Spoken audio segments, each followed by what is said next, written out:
Oh, ayan guys, naka-order na sila. So, ayan, antayin na lang natin pagdating ng kanyang order. So, ngayon, ilalagay muna yung ating lamin. Tapos, ayan na siya guys. Ayan na ang ating order. Ayan na ang long pizza natin. Giant pizza. Na-miss namin ito guys. Medyo matagal na rin kaming hindi nakakain ng ganito.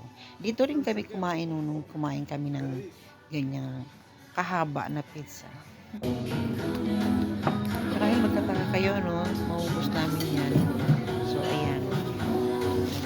Ano na yung aking bait ng anak ko. Siyang taga-sandok. Ang bait niya.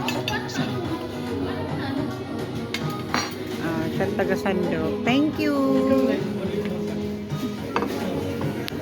Kain tayo guys. Kain tayo.